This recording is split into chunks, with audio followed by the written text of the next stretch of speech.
Ah que coucou, ça fait 107 ans que j'ai pas fait de book haul. J'ai beaucoup de livres à vous montrer.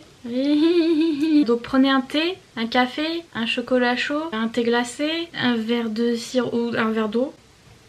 C'est plus healthy et c'est mieux. Mais bon bref, prenez à boire, prenez à manger, mettez-vous en position allongée de préférence ou assise. Installez-vous confortablement et c'est parti pour encore un énorme book haul comme d'habitude parce que je n'ai aucune retenue. Voilà, c'est comme ça. Bonsoir et bienvenue dans un nouveau book haul gigantesque, oui.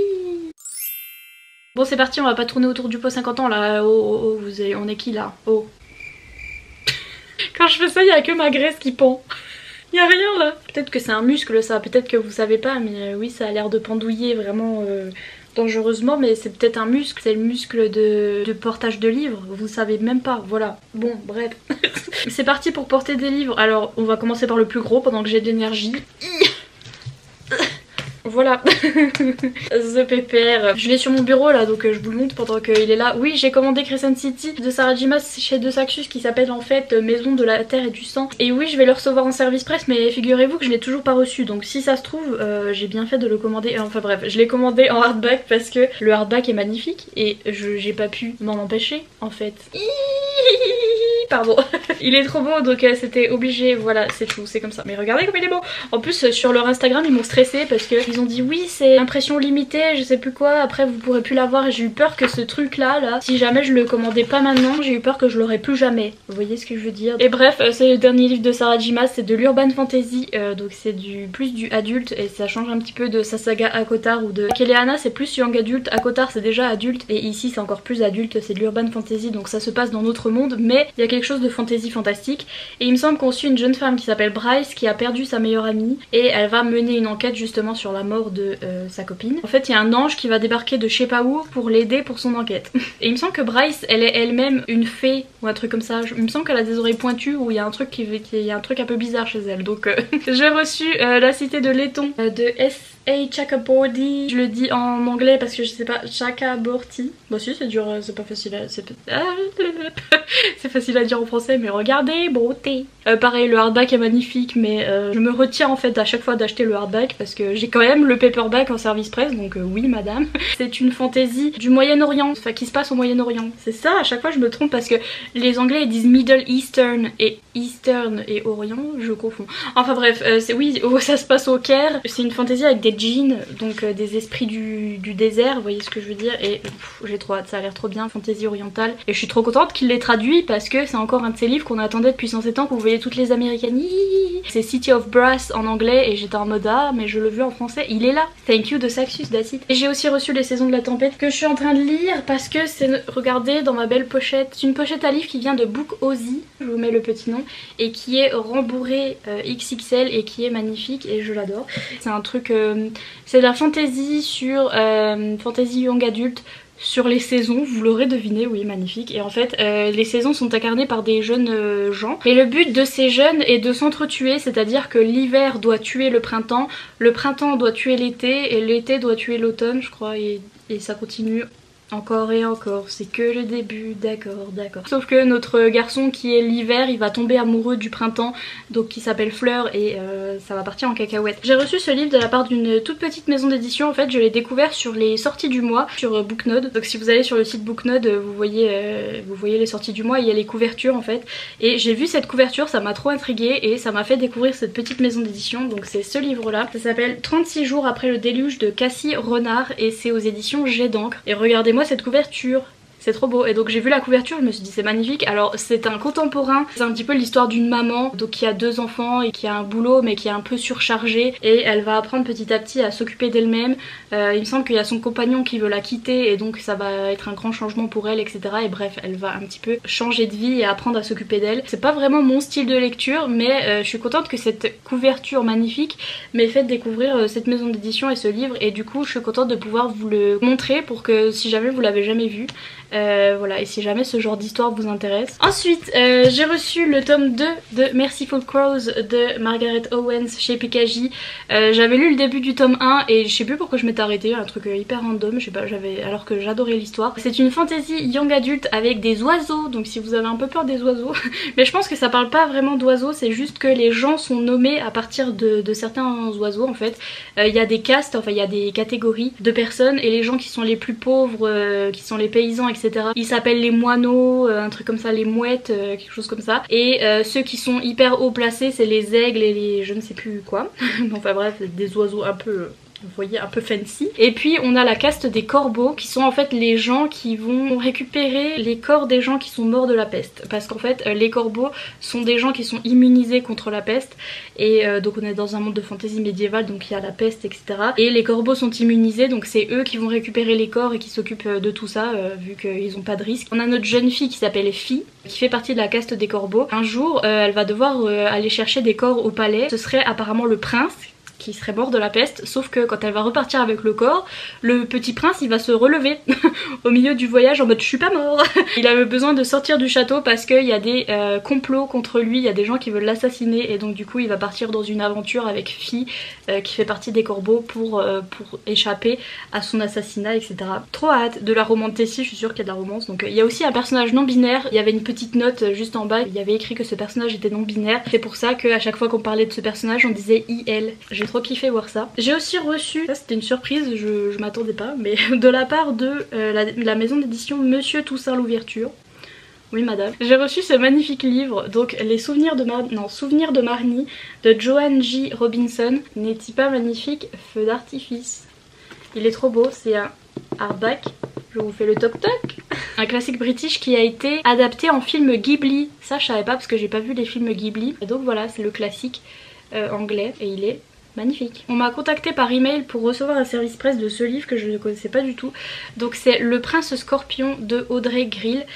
Maison d'édition, je ne sais plus, je crois que c'est Hachette, mais une autre branche de Hachette. C'est de la romance Tessie, donc la fantasy romance.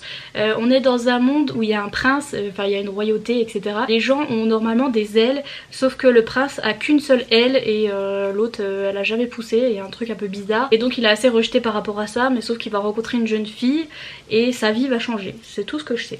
Donc voilà, c'est une romance Tessie. Il est mimi, il est joli. Donc voilà, si jamais ça vous intéresse. Encore de chez Hachette, mais chez Hachette Roman comme vous le connaissez.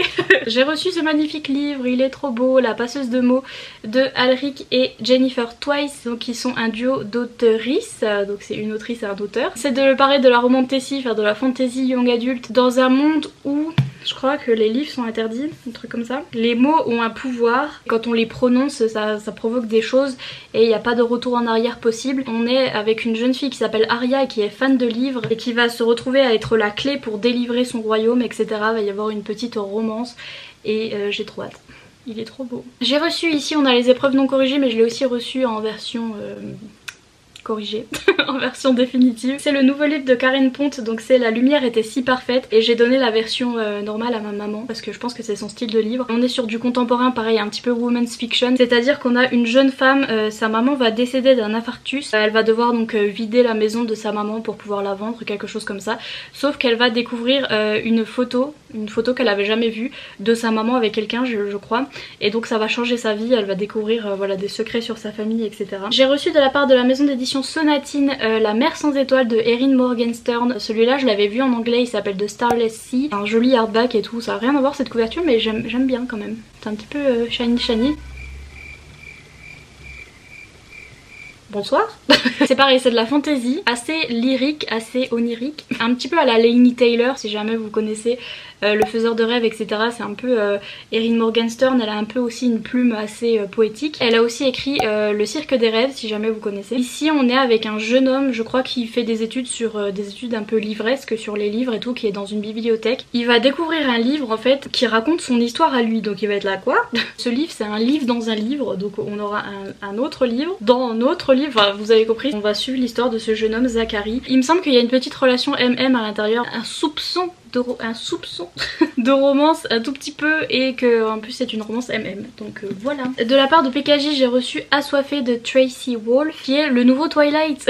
Ça fait penser à Twilight déjà de par la couverture, elle ressemble un petit peu. C'est un livre qui vient d'être écrit mais qui a eu du succès aux États-Unis parce que les gens ont dit c'est le nouveau Twilight. C'est vraiment le truc de la jeune fille qui va arriver dans une école, dans une nouvelle école, qui va découvrir que ses camarades de classe sont des vampires et des loups-garous. Il va y avoir des triangles amoureux et comment elle va faire pour s'en sortir avec tous ces gens qui sont amoureux d'elle.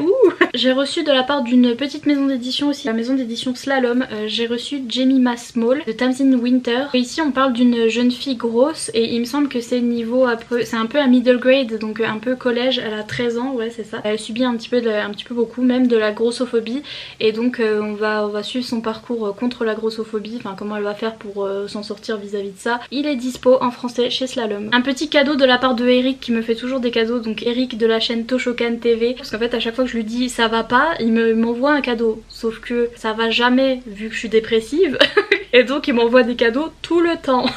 Mais donc cette fois-ci il m'a envoyé Jade City de Fonda Lee. C'est un livre en VO, c'est de la fantasy adulte. Je l'ai vu sur plein de chaînes des américaines et il me semble que c'est une fantasy, ça se passe il me semble en Chine. Et on a affaire à la mafia chinoise il me semble, et je crois que c'est de l'urban fantasy. Les pierres, donc la jade ou enfin surtout la jade, mais les pierres ont des propriétés magiques et en fait sont un peu dealées, sont un peu la nouvelle cocaïne et héroïne si vous voulez. Et il me semble qu'il y a de la romance et que c'est de la fantaisie. J'ai reçu de la part des éditions Milady dans leur collection Beetlita. Au cas où vous venez d'arriver sur cette chaîne et que vous savez pas pourquoi cette dame crie Beetlita, c'est parce que j'ai une dent en moins et j'arrive pas à dire Beetlit. Si là j'arrive Beetlit. Non j'arrive plus. C'est celle-là dedans qui va pas. Beetlit. Vous voyez j'arrive pas. Je fais la cigale. Je sais pas dire Beetlit. J'arrive pas. Qui est un genre qui a été inventé par Milady d'ailleurs, qui est en fait de la bite, B-I-T-E, parce que vampire, loup-garou, bite, mordre en anglais, et lit, littérature, donc ils ont mis tous ces livres un petit peu loup-garou, vampire, ils appellent ça de la bitlit. J'arrive pas à le dire donc je le dis avec un accent du sud. C'est de la bitolita. Bref voilà, j'ai reçu le tome 1 de Griff de Carrie Ann Ryan. C'est une nouvelle saga Beetlita, je pense avec des loups-garous, parce que là il y a un loup. J'aime trop leur saga métamorphe. J'avais adoré la saga Psy Changeling dans la même collection qui est pareil, qui parle de léopard-garous cette fois-ci. Des léopard-garous, et les psys c'est des humains un petit peu modifiés qui ont zéro émotion, et donc ça va être l'histoire d'amour entre une psy qui est censée avoir zéro émotion et un léopard-garou. Voilà, et c'était trop bien. Une nouvelle saga un petit peu métamorphe, Griff. J'ai acheté le dernier tome de Blue Flag et je suis triste et j'ai pas envie de le lire parce que c'est le dernier tome, mais je l'ai acheté parce que un jour je vais le lire. Mais j'ai pas envie parce que c'est le dernier et c'est parce qu'après c'est fini et après je vais pleurer et après...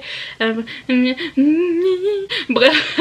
Mais donc oui, c'est Blue Flag, c'est le manga, c'est le meilleur manga, que cet univers est connu. Ça parle de ces trois jeunes gens mais en fait il y a une quatrième personne, donc c'est un petit peu un carré amoureux entre cette jeune fille qui est amoureuse de ce garçon-là qui est amoureux de ce garçon-là et ce garçon-là qui est amoureux de cette jeune fille. Il y a encore une troisième personne qui est une jeune femme qui est aussi amoureuse de cette fille-là, donc c'est très queer, c'est très LGBT, c'est magnifique et c'est très touchant et j'aime trop ce manga, donc voilà, il est terminé en 8 tomes, mais j'ai pas envie de lire le dernier. De la part de J'ai lu, j'ai reçu le deuxième intégral des chroniques de Bridgerton, donc là-dedans on a le tome 3 et le tome 4, c'est de la romance historique et ça a été adapté sur Netflix, vous-même vous savez, donc il faut vraiment que non. Soit je lis le livre et je regarde la série, mais je pense que je vais regarder la série et après lire le livre parce que je fais jamais rien comme tout le monde. Non en vrai, parce que j'ai envie de me hype, de me mettre dedans en regardant la série et après de continuer en lisant les livres, mais voilà. Encore de la part de J'ai lu, j'ai reçu Jeunesse de la Cité de N.K. Jemisin, qui est une auteure noire américaine qui est connue pour ses livres de fantasy et qui a reçu plein de prix, dont le prix Hugo, c'est un grand prix quand... le grand prix. C'est pas de la Formule 1 mais c'est un prix prestigieux quand on est auteuriste. J'ai certains de ses livres en anglais mais j'ai peur que ce soit trop compliqué parce que c'est de la fantaisie adulte, genre la madame elle est hyper intelligente, donc j'ai un peu peur. Et j'ai demandé à J'ai lu celui-là qui a été traduit en français et qui en anglais s'appelle The City We Became, que j'ai vu sur plein de chaînes des américaines, notamment la chaîne de The Chronicles of Noria, ou Noria's Chronicles, je sais plus comment ça s'appelle mais je vous mettrai le nom, qui est juste une pépite. Cette fille je l'aime trop. Ça a été son livre livre préféré de 2020 je crois, ou 2019 je sais plus, mais c'est un de ses livres préférés. On est dans la ville de New York, donc c'est de l'urban fantasy mais de la fantasy quand même, parce que chaque quartier de New York est incarné par une personne. Et j'ai pas tout compris, mais en gros il y a New York et d'autres cités qui se battent et il y a une guerre.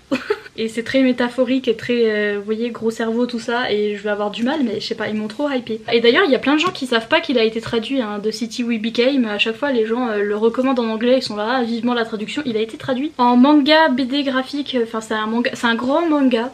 Un gros manga. J'ai reçu L'île entre deux mondes, le tome 1 de Atsuka Ichi chez Pika Graphique. C'est un manga, vous voyez, c'est en noir et blanc et tout ça, mais c'est juste hyper énorme comparé à un manga normal, voilà. Vous voyez, il est très gros. J'ai aussi reçu ça de la part de Imelda, donc si tu passes par là, encore merci. Ce graphique qui est magnifique et qui parle d'un professeur qui est muté sur une île du Japon, une île un petit peu mystérieuse où il va se passer des trucs bizarres. De la part de la maison d'édition Draku, donc c'est aussi Bamboo, je crois que c'est la même filiale, enfin bref.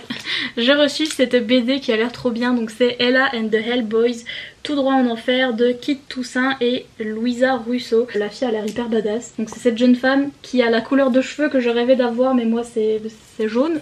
Elle va devoir aller sauver son petit copain, non son copain, qu'est-ce qu'elle va faire? Ah oui, elle va devoir rentrer dans une maison hantée pour aller sauver un de ses copains qui est coincé là-bas, et genre elle va aller combattre des démons et des trucs un peu creepy.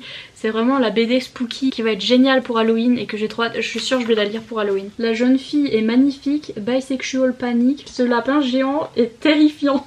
J'adore. J'ai reçu la suite de Sensuel Dilemme de Akimi Hata chez Pika, parce qu'en fait j'avais le tome 1 et j'avais le tome 5 et je me suis dit ça va être dur de lire cette saga avec le 1 et le 5. Et donc ici j'ai le tome 2, le tome 3 et le tome 4. Et en fait c'est une saga adulte, romance adulte, avec une jeune femme qui va tomber amoureuse d'un jeune homme plus jeune qu'elle. À chaque fois je dis jeune femme, jeune homme plus jeune qu'elle. Je dis jeune 40 fois. Donc lui a 19 ans je crois et elle a 30 ans. J'ai des livres partout. Je vais finir ensevelie sous les bouquins.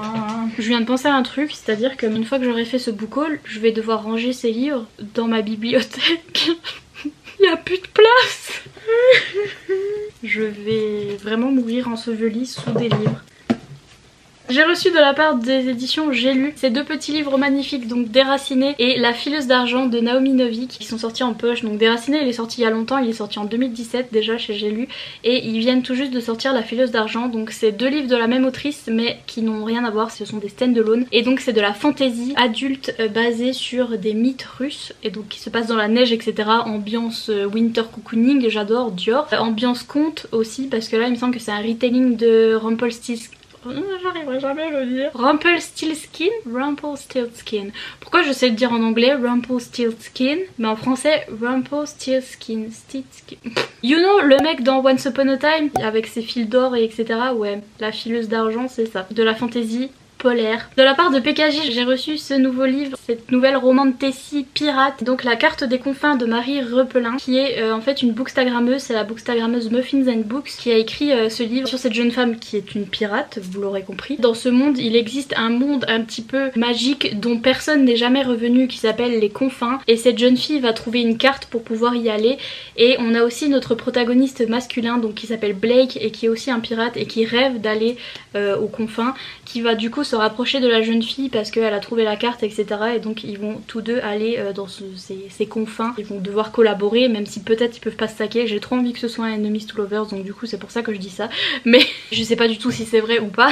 Mais enfin bref, c'est des pirates, de la romance. L'autrice a dit qu'il y avait beaucoup de romance en plus dans ce livre, donc que demande le peuple. De la part de Charlotte, j'ai reçu ce magnifique livre qui était sur ma wishlist. Donc c'est The Girl Who Drank the Moon, donc la fille qui a bu la lune, de Kelly Barnhill. Et c'est un livre en anglais. Déjà bon, la couverture, vous savez que je suis fan de la lune, donc voilà. C'est un petit middle grade, donc c'est un jeunesse, c'est un monde de fantasy où il y a une sorcière. Les gens du village ont peur de cette sorcière. Chaque année ils lui emmènent un petit enfant en sacrifice en fait parce qu'ils ont peur de cette sorcière. Et en fait cette sorcière elle est vraiment gentille et c'est elle qui élève ces enfants qu'on lui donne en fait. Elle finit par les élever et après elle les redonne au village à des gens qui n'ont pas pu avoir d'enfants, un truc comme ça. Et il me semble qu'elle leur donne des pouvoirs en fait. À chaque enfant elle leur donne des pouvoirs qui viennent des des étoiles en fait et après elle les redonne au village, etc. Elle va recevoir cette jeune fille et en fait sans faire exprès elle va lui donner le pouvoir de la lune au lieu du pouvoir des étoiles et donc cette jeune fille va avoir d'autres pouvoirs. Je crois qu'il y a un petit dragon qui parle, de la fantaisie jeunesse, ça a l'air trop mignon et donc encore merci Charlotte, j'ai trop hâte, il est trop beau. C'est pas très clair mon résumé mais en même temps c'est de la fantaisie, c'est dur à expliquer. Il y a une sorcière, il y a des enfants, il y a des pouvoirs magiques, il y a une lune, c'est tout. J'ai découvert aussi cette petite maison d'édition grâce à une couverture. Franchement les couvertures, je vous le dirai jamais assez mais ça fait tout. Ici j'ai découvert la maison d'édition du Petit Caveau. Ce livre c'est Vampire Akenta de Lia Villoré. Et juste voilà, j'ai juste craqué sur la couverture. Bisexual panique sur cette jeune fille. C'est une histoire de vampire comme son nom l'indique. C'est une jeune fille il me semble qui est chasseuse de vampires, qui va aller chasser un vampire avec son partenaire d'éternité qui s'appelle Christopher Parker, donc je pense qu'il y a une romance. Et en fait elle va se rendre compte que les vampires sont pas si méchants que ça, que peut-être que ce sont les chasseurs de vampires qui sont les méchants. Il est tout petit, il fait 200 pages, il est tout petit. Mais ça a l'air bien. Encore une fois à cause de la couverture, quand je vous dis que les couvertures ça fait tout. Mais j'ai acheté ce livre à cause de la couverture et parce que je connaissais l'autrice aussi, c'est Amélie Séastier et donc j'ai acheté Salvation. Amélie elle a écrit des MM donc je la connaissais en romance, en homo-romance plutôt. Là aussi c'est un MM donc je sais pas pourquoi je dis plutôt. Mais c'est son nouveau livre qui apparemment est une fanfiction de Supernaturals mais j'ai jamais vu la série donc me tapez pas. Donc c'est sur un jeune homme qui est chasseur de démons, vampires, machin, créature avec sa jumelle je crois qui s'appelle Grace. Ils sont chasseurs et en fait il y a un ange qui s'appelle Ezekiel qui va venir les aider et ils vont tomber amoureux donc Et cette magnifique couverture qui a été réalisée par Nicolas Jamenot que j'adore et à chaque fois qu'il fait une couverture je craque parce que ses illustrations sont magnifiques. J'ai trop hâte, en plus ça fait très halloweenesque donc je pense que je vais me le lire pour Halloween aussi. Encore une petite maison d'édition que j'ai découvert grâce à une couverture, oui, c'est L'Enragé de Jennifer Tellier aux éditions 404 que je connaissais pas du tout avant mais j'ai vu cette couverture et j'étais là mais excusez-moi, c'est un miroir. Et donc ici il s'agit d'une fantasy young adulte. On est dans un royaume où le roi va mourir. Il a des héritiers, donc ce sont deux jumeaux mais qui ont disparu et il va demander l'aide de cette jeune fille qui se fait appeler l'enragée. On sait pas trop pourquoi mais c'est elle qui va devoir retrouver les jumeaux pour que, parce que c'est les héritiers et le roi il va caber. Hein. Je pense qu'il y a une petite romance aussi, donc fantasy, romantasy, young adulte et j'ai trop hâte, il est tout shiny shiny, oui. Ah, encore un de Saxus que j'ai oublié. J'ai aussi reçu la du prix de Guenièvre. C'est l'Ascension de Camelot, le tome 1 de Kirsten White, toujours chez De Saxus. Quand je vous dis qu'ils sortent tous les livres qu'on avait envie de voir traduits. C'est un retelling de la légende d'Arthur comme vous l'aurez deviné, sauf qu'ici l'héroïne c'est plutôt Guenièvre plutôt qu'Arthur et c'est tout ce que je sais. J'ai reçu en cadeau, je sais plus ton prénom parce que le petit mot s'est perdu, mais encore merci à toi si tu passes par là. Donc cette personne m'a offert Fat Chance Charlie Vega de Crystal, à chaque fois je dis McDonald mais c'est Maldonado, j'arrête avec McDonaldo. J'ai trop hâte pour ce livre, surtout que je viens de voir plein de reviews hyper positives des américaines. Apparemment ce livre est trop bien. Les représentations de personnes grosses, donc c'est cette jeune femme qui s'appelle Charlie qui est au lycée et qui est grosse, qui est toujours la solution de secours, c'est-à-dire qu'elle a une meilleure amie qui est magnifique et tous les garçons demandent à sa meilleure amie pour sortir avec elle et quand sa meilleure amie dit non, les garçons se rabattent sur elle en mode et toi la grosse, est-ce que tu voudrais peut-être. Charlie Vega elle en a grave marre et donc du coup elle va commencer à essayer de vouloir changer les choses et changer la façon dont les autres la perçoivent, notamment sa maman qui lui dit toujours de maigrir etc. Et donc du coup voilà, c'est un petit contemporain sur cette jeune femme et ça a l'air trop bien. J'ai reçu de la part de J'ai lu le tome 40012, le tome 3 de Dark Elements de Jennifer Larmand-Trou. Je crois que c'est le dernier tome de la saga Dark Elements parce qu'il y a écrit Ultime Soupir. Donc ultime c'est dernier, vous voyez. Mais peut-être pas. Une saga romantasy young adulte avec une jeune femme, il me semble que quand elle embrasse des gens, il meurt, c'est génial, on adore Dior. Il me semble qu'il y a un petit triangle amoureux entre elle et deux beaux jeunes hommes, donc franchement on adore romantasy. Encore une saga qu'il faut que je lise, oui. On a le tome 40 000, le tome 3, c'est pareil que Dark Elements, c'est le tome 3 de Les Brumes de Cendrelune de Georgia Caldera. Je crois que c'est le dernier tome, je sais pas. Je vous dis exactement pareil que pour Dark Elements. C'est la même maison d'édition, c'est J'ai lu. Les deux, je sais pas si c'est le dernier tome, mais il me semble que c'est le dernier tome. Donc c'est une saga romantasy young adulte par une autrice française, tiens, celle-là, pour changer. Il me semble qu'on est dans un monde où il y a un truc avec les dieux. les dieux qui sont méchants. Et on a une jeune femme, elle a perdu son bras, je sais plus comment, mais elle a un bras mécanique en fait à la place. Et elle va se retrouver à se battre avec des dieux. Donc la meuf est un petit peu badass quand même. Je sais qu'il y a une romance et donc encore une saga que je vais adorer je pense. Mais encore une saga que je dois lire et que je pense que je vais adorer, mais je dois m'y mettre. Dites-moi si vous savez si c'est le dernier tome ou pas. Parce que si c'est le dernier tome, j'ai trop envie de me binger les sagas. Une fois que tout est sorti, j'ai trop envie de me binger le truc. Le dernier livre c'est un cadeau de la part de Amal. Et Amal c'est pareil, elle m'envoie des cadeaux tout le temps. Et à chaque fois elle me dit tiens petit cadeau pour te remonter le moral. Mais faut pas m'envoyer des cadeaux pour me remonter le moral. Je suis dépressive. Donc je suis triste tout le temps. Mais donc encore merci Amal, elle m'envoie toujours des cadeaux mais géniaux. Et donc elle m'a envoyé un livre de ma wishlist qui est un livre en anglais. Donc c'est The Queens of Innis Lear de Tessa Gratton. Et en fait Tessa Gratton c'est une autrice que je connais grâce à son livre Strange Grace, je vous les mets ici, qui était pareil une fantaisie en VO, une fantaisie adulte, un peu difficile à lire en VO j'avoue, mais si vous pouvez lire en VO franchement ça vaut tellement le coup, c'était trop bien. C'était une fantaisie spooky, ambiance Halloween et tout, avec une relation polyamoureuse entre 3 personnes et c'était... Chef's kiss, ça c'est trop bien. Et donc du coup j'ai trop eu envie de lire d'autres livres de Tessa Gratton. Et ici on a une fantasy, il me semble que c'est une saga, je sais pas, ah non je crois bien que c'est un stand-alone. Et tout ce que je sais c'est que c'est de la fantasy et que c'était Tessa Gratton, donc je me suis dit mais oui madame. Oh, attendez. Dans le résumé ça parle de 3 personnages. Si c'est une romance polyamoureuse, oh j'ai trop envie de le lire. Si c'est comme dans Strange Grace, je vais hurler, c'est trop bien. Donc merci Amal pour ce cadeau, j'ai hâte. Et c'est tout. C'est pas beaucoup, non? Il y en a au moins 50 000. J'ai même pas compté, mais c'est tout. J'espère que ça vous aura plu du coup. Si vous voulez laisser un petit emoji dans les commentaires, parce que sachez que les commentaires ça aide beaucoup, mettez un petit emoji. Bah on va mettre l'emoji du book haul en fait. À chaque fois que je fais un book haul, l'emoji c'est le petit stack de bouquins. Comment dire en français? La petite pile de bouquins emoji où il y en a 3. Et sur ce je vais vous laisser, je vais aller ranger tout le cirque que j'ai fait et je vais essayer de caser tous ces livres là-dedans. Et comme vous voyez c'est rempli à craquer. Et genre je sais pas comment je vais faire, je vais pleurer peut-être un petit peu, ça risque d'être drôle, mais sur ce je vous laisse, je vais faire ça. Mais comme d'habitude n'hésitez pas à mettre un petit pouce en l'air et à vous abonner si c'est pas encore fait. Et moi je vous dis à bientôt dans une prochaine vidéo. Bye.